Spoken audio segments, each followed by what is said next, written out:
dans cette vidéo, nous allons rappeler comment calculer des moyennes. Alors, commençons tout d'abord par la moyenne classique de n nombres, x1, x2, x3 et ainsi de suite jusqu'à xn. Eh bien, pour calculer la moyenne de ces nombres, on fait la somme de tous les nombres qu'on divise par l'effectif total.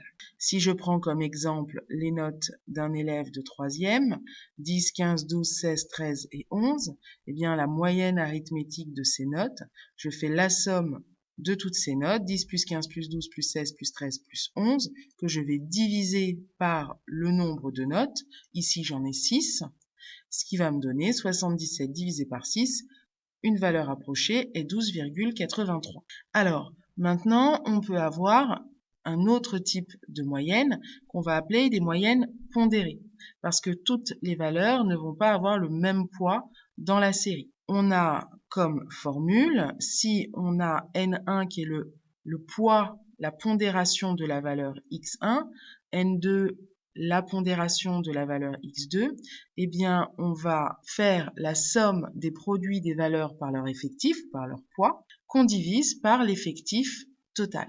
Alors, cette formule, elle va fonctionner quand on veut faire une moyenne avec des coefficients pour les notes, mais elle va aussi évidemment fonctionner quand on veut calculer une moyenne lorsqu'on a un tableau d'effectifs pour une série statistique. Alors, dans mon exemple, ici, on retrouve les mêmes notes pour l'élève précédent, mais on voit que le prof a affecté des coefficients. Ça veut dire que cette note 10, elle est 2 fois plus importante, par exemple, que ce 11, puisqu'elle a un coefficient de 2.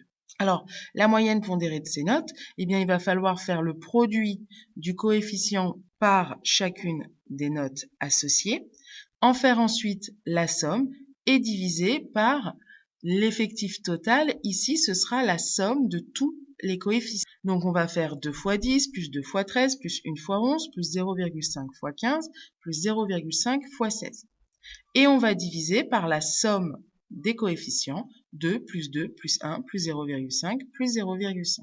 Ce qui nous donne, après calcul, 72,5 divisé par 6. Et ça fait environ 12,08.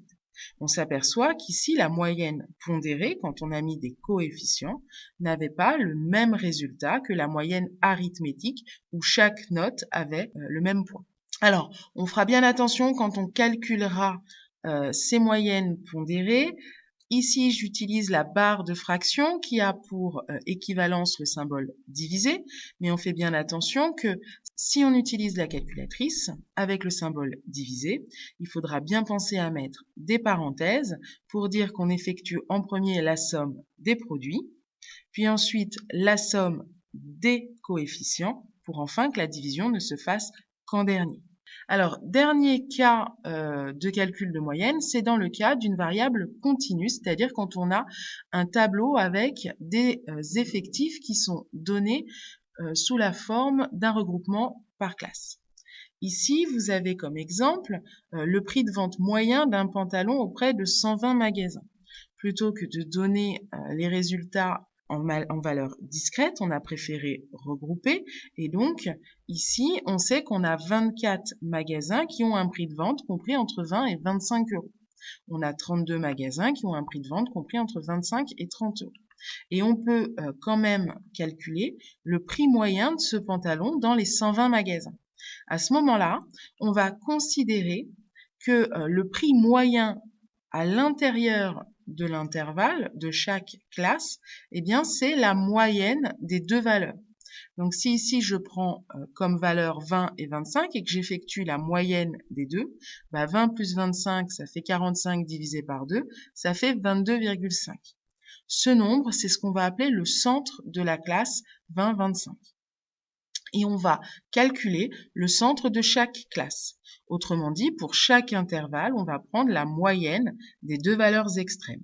Donc, entre 25 et 30, la moyenne, c'est 27,5. Entre 30 et 35, c'est 32,5. Entre 35 et 40, c'est 37,5. Et entre 40 et 45, c'est 42,5. Et donc, on va calculer la moyenne à partir des centres de chaque classe. Donc, comme calcul, on va effectuer la moyenne pondérée des effectifs par le centre de chaque classe. Autrement dit, on va faire 24 fois 22,50 plus 32 fois 27,50 plus 48 fois 32,50 plus 12 fois 37,50 plus 4 fois 42,50 et on va diviser par l'effectif total ici puisqu'on a 120 magasins, l'effectif total c'est 120. Ce qui va nous donner 3600 divisé par 120 et ce qui fait environ, après calcul à la calculatrice, 30.